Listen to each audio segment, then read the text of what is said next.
Hello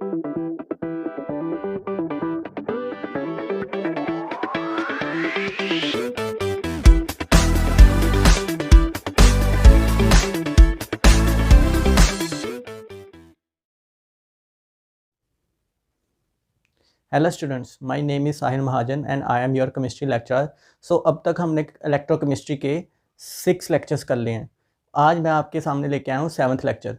सो आपने अभी भी किसी लेक्चर को नहीं देखा, आप प्लीज़ डिस्क्रिप्शन बॉक्स में जाकर उसको बाकी लेक्चर्स की प्लेलिस्ट को देख लें और उसके बाद ये लेक्चर को देखें, क्योंकि ऑल लेक्चर्स आर इंटरकनेक्टेड। अगर आपने वो लेक्चर नहीं देखे, इससे क्या होगा कि आपको ये लेक्चर समझ नहीं आने वाला।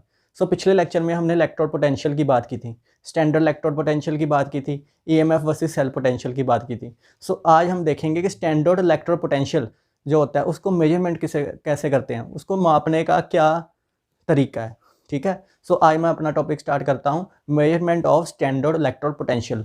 स्टैंडर्ड इलेक्ट्रोड पोटेंशियल को मेजरमेंट करने के लिए सबसे पहले तो हमें एक रेफरेंस इलेक्ट्रोड यूज़ करनी पड़ती है। देखिए, फॉर एग्जांपल ये मेरे पास एक कंटेनर है जिसमें मैंने इलेक्ट्रोलिटिक सॉल्यूशन ले रखा है। इस कंटेनर के अंदर मैंने एक इलेक्ट्रोड डिप कर दी। ये इलेक्ट्रोड किसकी बनी हुई है? जिंक की। सपोज ये इलेक्ट्रोड जिंक की बनी और इलेक्ट्रोलिटिक सॉल्यूशन किसका है? जिंक सल्फेट का। ठीक है, मीन्स ये फॉर एग्जांपल एनोड की तरह एक्ट कर रही है। इसकी तरह एक्ट कर रही है, एनोड की तरह एक्ट कर रही है। अब देखो, सिंगल इलेक्ट्रोड की अगर कोई भी चीज़ सिंगल इलेक्ट्रोड है, ठीक है, उसकी मैं पोटेंशियल की वैल्यू मेजर करनी है, वो नहीं मेजर कर पाऊँगा। ठीक है जी, इलेक्ट्रोड चाहिए जिसकी रेफरेंस में मैं इसके पोटेंशियल या इलेक्ट्रोड पोटेंशियल को मेजर कर पाऊँ। ठीक है, वो जो एक एक्स्ट्रा जो इलेक्ट्रोड हमें यूज़ करनी पड़ती है उसको बोलते हैं हम रेफरेंस इलेक्ट्रोड। क्या बोलते हैं? Reference electrode. जैसे अब रेफरेंस इलेक्ट्रोड कौन सी यूज़ होती है? रेफरेंस इलेक्ट्रोड की सबसे बढ़िया एग्जांपल है स्टैंडर्ड हाइड्रोजन इलेक्ट्रोड। कौन सी यूज़ होती है बच्चों? स्टैंडर्ड हाइड्रोजन इलेक्ट्रोड, जिसको हम शॉर्ट फॉर्म में शी भी कह देते हैं, SHE। ठीक है, आज के बाद मैं शी वर्ड यूज़ करूंगा। उसका मतलब क्या है? Standard hydrogen electrode. ये एक तरह की रेफरेंस इलेक्ट्रोड यूज़ होती है टू मेजर, कौन सी चीज़ को मेजर करने के लिए? Electrode potential of a particular any electrode. ठीक है, एक चीज़ याद रखना, मीन्स पहला पॉइंट हमारे दिमाग में क्या आना चाहिए? सिंगल इलेक्ट्रोड का पोटेंशियल डिफरेंस या पोटेंशियल हम मेजरमेंट नहीं कर सकते। फॉर सेकंड पॉइंट हमारे यहाँ, अगर जब भी हम किसी इलेक्ट्रोड का पोटेंशियल मेजर करना है उसके लिए हमें कोई एक रेफरेंस इलेक्ट्रोड यूज़ करनी पड़ेगी। थर्ड पॉइंट इज दैट, वो थर्ड जो मतलब एग्जांपल क्या है एक रेफरेंस इलेक्ट्रोड की? Standard hydrogen electrode. ठीक है, अब हम डिटेल में स्टैंडर्ड हाइड्रोजन इलेक्ट्रोड का डायग्राम देखते हैं, फिर उसके बाद मैं बताऊंगा कैसे एक चीज़ ये स्टैंडर्ड हाइड्रोजन इलेक्ट्रोड जो है एक इलेक्ट्रोड पोटेंशियल मेजरमेंट करने में हेल्प करती है। Next is diagram of standard hydrogen electrode.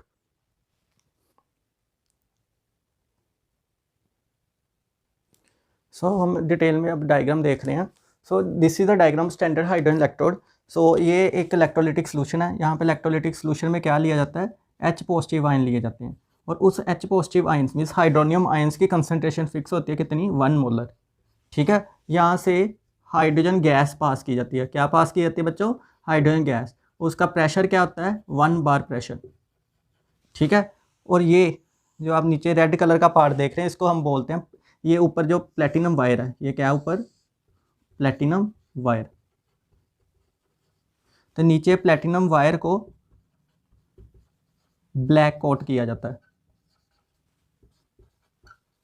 बच्चों, इस स्टैंडर्ड हाइड्रोजन इलेक्ट्रोड का डायग्राम याद रखना, अक्सर बोर्ड्स में ये क्वेश्चन पूछ लिया जाता है। क्या है स्टैंडर्ड हाइड्रोजन? जो सोल्यूशन है वो H पॉजिटिव आयन रिच होगा, मीन्स एसिड रिच होगा, मीन्स हाइड्रोनियम आयन्स होंगे। कंसनट्रेशन कितनी होगी उसकी? 1 मोलर होगी, कंसनट्रेशन 1 मोलर। और क्या? हाइड्रोजन गैस पास करते हैं हम ऊपर से, प्रेशर कितना मेंटेन करते हैं उसका? 1 बार का। ठीक है, नीचे ये जो आप ये वायर है जो प्लेटिनम की बनी हुई है, ये वायर को यहाँ पे प्लेटिनम वायर को ब्लैक कोटेड कर दिया जाता है। This is the diagram of standard hydrogen electrode. अब क्वेश्चन राइजेज, ये स्टैंडर्ड हाइड्रोजन इलेक्ट्रोड का इसका इलेक्ट्रोड पोटेंशियल अगर हमें पता होगा तभी तो हम किसी का फाइंड कर सकते हैं। अगर इसका ही इलेक्ट्रोपोटेंशियल नहीं फाइंड होगा तो फिर अदर का कैसे फाइंड कर सकते हैं? हम क्या करते हैं, अज्यूम करके चलते हैं कि स्टैंडर्ड हाइड्रोजन इलेक्ट्रोड मतलब शी का जो इलेक्ट्रोड पोटेंशियल है वो 0 मान के चलते हैं, ठीक है। So electrode potential of SHE is equal to 0। इसका इलेक्ट्रोड पोटेंशियल हम क्या मान के चलते हैं? 0। First point is. Second point two remember क्या है, ये एनोड की तरह, शी जो है एनोड की तरह एक्ट कर सकता है या कैथोड की तरह भी एक्ट कर सकता है, ठीक है। डिपेंडिंग किस पे डिपेंड करेगा ये चीज़, ये एनोड की तरह एक्ट करेगा कैथोड की तरह एक्ट करेगा, किस पे डिपेंड करेगी ये चीज़? Depends upon the another electrode, depends upon another electrode, ठीक है। दूसरी इलेक्ट्रोड क्या एक्ट कर रही है उस पर डिपेंड करेगा कि ये एनोड की तरह एक्ट करेगा कि कैथोड की तरह एक्ट करेगा, ठीक है। फॉर एग्जांपल जैसे मान लो कि मैंने यहाँ पे एक और कंटेनर लिया, ठीक है, इलेक्ट्रोलाइटिक सोल्यूशन भरा, यहाँ पे मैंने इलेक्ट्रोड डिप कर दी। सपोज ये इलेक्ट्रोड किसकी बनी है? जिंक की। मीन्स ये क्या एक्ट करती होगी? एनोड। ये क्या एक्ट कर रही होगी? एनोड। मीन्स नेगेटिवली चार्ज होगी ये, ठीक है। इस जब मैं इन दोनों इलेक्ट्रोड्स को लगा दूंगा, बीच में सोल्ट ब्रिज लगा दिया, ठीक है, तो उसके बाद प्लस इधर क्या कर दिया हमने? वायर लगा दी, ठीक है। ये मैंने दोनों जो है कनेक्ट कर दिए। ये हमारा हो गया शी, ये हो गया जिसकी ये वाली इलेक्ट्रोड वाला वो वाला सेल हो गया जिसकी हमें वो चाहिए, क्या चाहिए? स्टैंडर्ड इलेक्ट्रोड पोटेंशियल चाहिए। सो ये दो कंटेनर हो गए, ठीक है। अब देखते हैं, अब ये एनोड की तरह एक्ट कर रहा है, ठीक है। सो मीन्स ये वाला अब जो कंटेनर है, मीन्स ये कैसा एक्ट करेगा? कैथोड। ये वाली अब हाइड्रोजन इलेक्ट्रोड कैसे एक्ट कर रही होगी? कैथोड की तरह। गेटिंग माई पॉइंट, ठीक है। अगर रेफरेंस जिसकी हमने इलेक्ट्रोड पोटेंशियल मेजर करना है, जिसका भी इलेक्ट्रोड पोटेंशियल मेजर करना है, अगर वो एनोड की तरह एक्ट कर रहा है तब आपकी शी कैसे एक्ट करेगी? कैथोड की तरह। अगर इधर मैं फॉर एग्जांपल वो ले लेता, कॉपर इलेक्ट्रोड ले लेता, वो कैथोड की तरह एक्ट करती है, तब शी ने कैसे एक्ट करना था? एनोड की तरह। सो ऐसे हम देखते हैं। मीन्स शी का एक तो रेफरेंस इलेक्ट्रोड की तरह यूज हो रही है। सेकेंड पॉइंट इज दैट उसका इलेक्ट्रोड पोटेंशियल हम 0 मान के चलते हैं। थर्ड पॉइंट इज दैट कि उसमें क्या करते हैं हम कि वो कैथोड एनोड दोनों की तरह एक्ट कर सकती है depending upon the nature of the another electrode. Another electrode कैसे एक्ट करेगी? जैसे फॉर एग्जांपल जिंक में एनोड, जिंक जो है एनोड की तरह एक्ट करता है, तब शी कैसे एक्ट करती है? कैथोड की तरह। अगर यही कॉपर इलेक्ट्रोड हम यूज़ करते हैं, वो कैथोड की तरह एक्ट करना था, तब शी ने कैसे एक्ट करना था? हमारे एनोड की तरह। सो ऐसे हम डिसाइड करते हैं कि anode cathode of she, anode act करेगी, कैथोड एक्ट करेगी, क्या एक्ट करेगी। इसके बाद हम देखते हैं इसकी मेजरमेंट कि इसका इलेक्ट्रोड पोटेंशियल कैसे मेजर कर सकते हैं, ठीक। सो अब हम मेजरमेंट की बात करते हैं कि कैसे हम इलेक्ट्रोड पोटेंशियल को मेजर कर सकते हैं। सो जैसे मान लो कि ये जिंक इलेक्ट्रोड है, ठीक है, इसका हमें इलेक्ट्रोड पोटेंशियल जो मेजर करना है, हम क्या करते हैं, ये पूरे सेल को फर्दर हम कनेक्ट कर देते हैं किसी एक्सटर्नल बैटरी से, ठीक है। किससे कनेक्ट कर दिया हमने? एक्सटर्नल बैटरी से, ठीक है। फिर क्या करते हैं हम? सबसे पहला स्टेप हो गया connect to external battery. Second step हो गया increase voltage of external battery till current stops flowing, ठीक है। सबसे पहला स्टेप हो गया कि एक्सटर्नल बैटरी के साथ कनेक्ट करें। तो आपको याद होगा कि एक्सटर्नल बैटरी जो होती है हमेशा जो सेल होता है उसके ऑपोजिट वर्क करती है, ठीक है। फिर एक्सटर्नल बैटरी की वोल्टेज को हम धीरे धीरे इंक्रीज़ करते रहेंगे और तब तक इंक्रीज़ करते रहेंगे जब तक वो सेल का जो करंट फ्लो हो रहा है बिल्कुल फ्लो होना बंद हो जाए। जब वो करंट फ्लो होना बंद हो जाए हम क्या यूज़ करेंगे? पोटेंशियोमीटर तब, ठीक है। तब हम यूज़ करेंगे पोटेंशियोमीटर। पोटेंशियोमीटर से क्या करेंगे हम? जो लेफ्ट वाली इलेक्ट्रोड जिसका हम मेजर कर रहे हैं, जैसे इसमें जिंक इलेक्ट्रोड है, ठीक है, पोटेंशियोमीटर यूज़ करते हैं, हम जिंक इलेक्ट्रोड का क्या कर लेंगे? पोटेंशियल, इलेक्ट्रोड पोटेंशियल की वैल्यू मेजर कर लेंगे,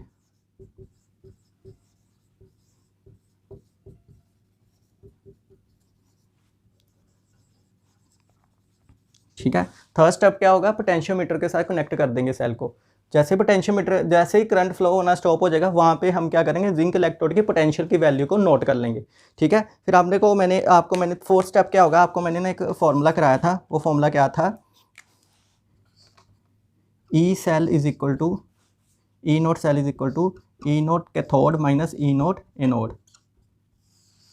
ये हमने फॉर्मूला किया था। अगर ये फॉर्मूले में अप्लाई करें, अच्छा ई कैथोड, कैथोड क्या एक्ट कर रहा होगा इधर, हाइड्रोजन, ठीक है। कैथोड कौन एक्ट कर रहा है, हाइड्रोजन। हाइड्रोजन पे क्या रिएक्शन हो रहा है, ठीक है। जो H पॉजिटिव आयन है वो क्या कर रहे होंगे, वो 2H पॉजिटिव जो है 2 इलेक्ट्रॉन जो गेन करके किस चीज़ में कन्वर्ट हो रहे हैं, H2 में, ठीक है। सो मैं इसको ऐसे लिख सकता हूँ, e naught H positive oblique H2 minus ई नोट, ठीक है। एनोड वहाँ पे ऑक्सीडेशन हो रही है, तो ऑक्सीडेशन यहाँ पे होती है, हमें पता है कि यहाँ पे Zn2 पॉजिटिव आयन बन रहे होंगे, प्लस 2 इलेक्ट्रॉन रिलीज हो रहे होंगे, ठीक है। मीन्स ई note Zn oblique Zn2 positive, ठीक है। यहाँ से ई नोट सेल की हमारे पास वैल्यू आ जाएगी, ठीक है। इस फॉर्मूले में हमें एक चीज़ तो पक्का पता है कि इसकी वैल्यू हम 0 ले रहे हैं। स्टैंडर्ड हाइड्रोजन इलेक्ट्रोड की वैल्यू कितनी ले रहे हैं, 0 ले रहे हैं। और जिंक इलेक्ट्रोड की हमें क्वेश्चन मार्क पता नहीं है। जब हमने पोटेंशियल मीटर लगाया था, हमारे पास पूरे सेल मतलब कि वो पोटेंशियल की वैल्यू आई थी, वो कितनी आ जाती है, 0.76 वोल्ट। कितनी वैल्यू आती है, 0.76 वोल्ट, ठीक है। कितनी वैल्यू आई थी तब, 0.7। अगर इस फॉर्मूले में 0.76 वोल्ट फिल कर दें हम,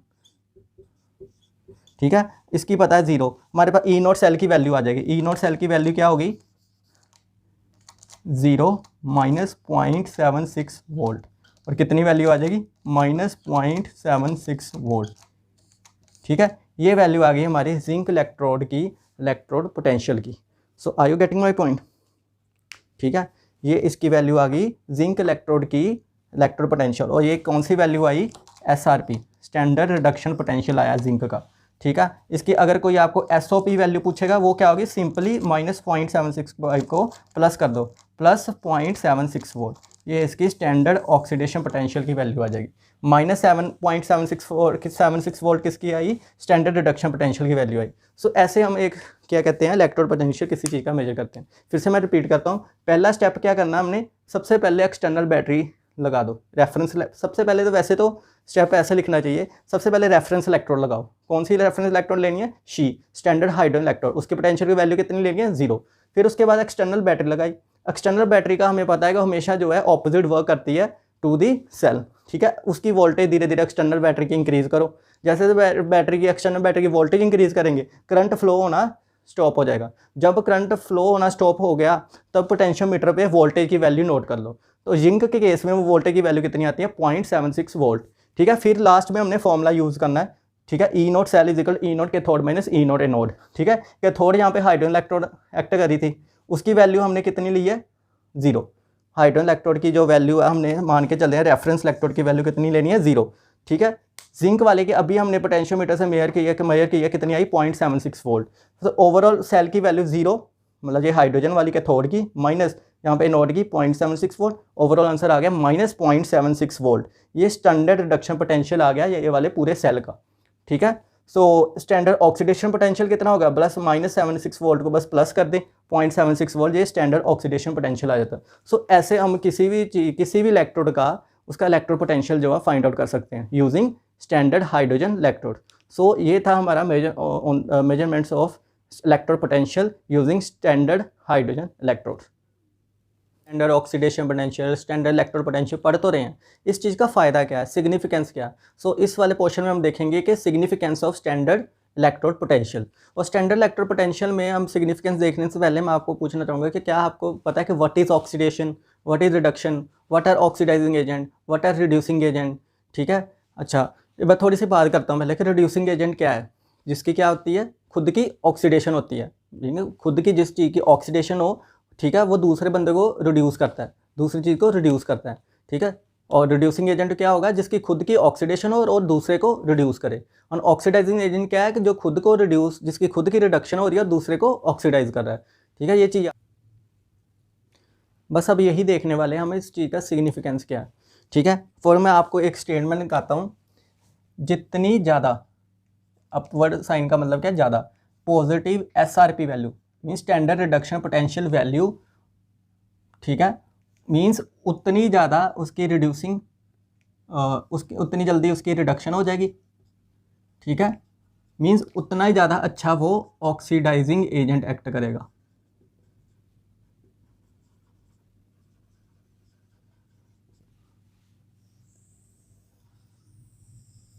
फिर से मैं रिपीट कर देता हूँ, जितनी ज़्यादा किसी की पॉजिटिव SRP वैल्यू में स्टैंडर्ड रिडक्शन वैल्यू उतनी ईजिली उसकी रिडक्शन हो जाती है उस चीज़ की। जितनी जल्दी उसकी रिडक्शन होगी मीन्स उतना ही अच्छा वो क्या एक्ट करेगा, ऑक्सीडाइजिंग एजेंट। जब एग्जांपल लेके चलें एक, फॉर एग्जांपल मान लो जिंक की SRP वैल्यू है -0.76 वोल्ट, ठीक है। कॉपर की जो है और सपोज करिए +1.1 volt. Out of this which will be a better oxidising agent, वो हम कैसे देखेंगे, ये कौन सी वैल्यू दे रखी है हमें, SRP की, ठीक है। हम स्टैंडर्ड रिडक्शन पोटेंशियल की वैल्यूज देखेंगे। हमने अभी पढ़ा जितनी पॉजिटिव स्टैंडर्ड रिडक्शन वैल्यू उतनी जल्दी उसकी रिडक्शन हो जाएगी, तो उतना ही बेटर वो क्या है, ऑक्सीडाइजिंग एजेंट एक्ट करेगा। ये देखिए ये नेगेटिव में, ये पॉजिटिव में, ऑब्वियसली ज़्यादा पॉजिटिव यही वैल्यू है, मीन्स ये बेटर ऑक्सीडाइजिंग एजेंट एक्ट करेगा, better oxidising agent. Are you getting my point, ठीक है। जिंक की रिडक्शन पोटेंशियल वैल्यू नेगेटिव में है और कॉपर की पॉजिटिव में। सो बेटर ऑक्सीडाइजिंग एजेंट कौन एक्ट करेगा, जिसकी पॉजिटिव SRP वैल्यू होती है वो उतना ही बढ़िया क्या होता है, ऑक्सीडाइजिंग एजेंट होता है। इसलिए क्या है, कॉपर क्या होगा, बेटर ऑक्सीडाइजिंग एजेंट एक्ट करेगा, ठीक है। अब मैं उल्टा भी कह सकता हूँ, जिसकी जितनी ज़्यादा पॉजिटिव SOP वैल्यू, ठीक है, उसकी उतनी ईजिली क्या हो जाती है, ऑक्सीडेशन। जितनी ज़्यादा positive SOP values mean standard oxidation potential value, उतनी जल्दी उसकी क्या होती है, ऑक्सीजन, उतना ही बेटर वो एक्ट करता है रिड्यूसिंग एजेंट। उतना ही बेटर क्या एक्ट करेगा वो, रिड्यूसिंग एजेंट, ठीक है। जितनी ज़्यादा पॉजिटिव SOP वैल्यूज होगी किसी की, उतना ही जल्दी उसकी क्या हो जाएगी, ऑक्सीडेशन, मीन्स वो क्या एक्ट करेगा, एक रिड्यूसिंग एजेंट की तरह। जैसे अब इसकी एग्जांपल देखें, अब इसी चीज़ की SOP वैल्यूज हमने लिखनी हो, इसी जगह जिंक की SOP वैल्यू हो जाएगी 0.76 वोल्ट, ठीक है। कॉपर की क्या हो जाएगी, -1.1 वोल्ट। ये पता ना, क्योंकि SRP और SOP में क्या होता है, इन्वर्स रिलेशन होता है। अगर एक चीज़ नेगेटिव है वो पॉजिटिव होती है, अगर कोई चीज़ पॉजिटिव है वो नेगेटिव है। SOP वैल्यूज आ गई हमें, ठीक है। अब ये स्टेटमेंट पढ़ें, जितनी ज़्यादा SOP वैल्यू पॉजिटिव होगी उतना ही बेटर क्या होगा, वो रिड्यूसिंग एजेंट। सो इन दोनों में से पॉजिटिव वैल्यू इनकी है, मतलब जिंक की है। सो जिंक का मतलब क्या है, ये क्या होगा, बेटर रिड्यूसिंग एजेंट होगा, बेटर रिड्यूसिंग एजेंट होगा। सो ऐसे हम क्या है कि किसी भी चीज़ को पहचान सकते हैं कि कौन सी जल्दी ऑक्सीडेशन करवाएगा, कौन स्पीशीज जो है जल्दी रिडक्शन कराएगा, कौन बेटर ऑक्सीडाइजिंग एजेंट है, कौन बेटर जो है रिड्यूसिंग एजेंट है। सो ये सिग्निफिकेंस है हमारा किसका, स्टैंडर्ड इलेक्ट्रोड पोटेंशियल का, ठीक है। इसके बेस पे हम न्यूमेरिकल्स करेंगे, ठीक है। संडे को हम सेशन करेंगे जो बिल्कुल न्यूमेरिकल बेस्ड होगा, ठीक है। सो टिल देन हम नेक्स्ट टॉपिक को मूव करते हैं और संडे पर हम सिर्फ क्या है, न्यूमेरिकल की प्रैक्टिस करेंगे। सो आपको बस ये चीज़ जो है बिल्कुल अपने दिमाग में फीड कर लेनी है। So it is a triple star mark type of thing, ठीक है, कि जिसको हमें भूलना नहीं है। साथ ही मैं आज का लेक्चर यहाँ पे ही ख़त्म करता हूँ। सो नेक्स्ट क्लास में हम कल देखेंगे इलेक्ट्रोकेमिकल सीरीज़ के बारे में। इलेक्ट्रोकेमिकल सीरीज़ क्या है, इलेक्ट्रोकेमिकल सीरीज़ को कैसे याद रखें, एक छोटा सा हम निमोनिक्स ऐसा बनाएंगे कि आपको क्या इलेक्ट्रोकेमिकल सीरीज़ पूरी की पूरी याद हो जाएगी। फिर उसकी एप्लीकेशन पार्ट देखेंगे एंड न्यूमेरिकल उसके भी संडे को करेंगे, mean Sunday will be dedicated to only numericals. और थैंक यू, और आई होप ये आप सारी वीडियोज़ कॉन्टीन्यूसली देखें एंड इस वीडियो को तभी देखने का फ़ायदा होगा जब आप पिछली वीडियो को देखेंगे। Thanks a lot for listening and please like, subscribe and comment below so that I can improve more and my effort must become your effort also. Thank you. Thanks a lot.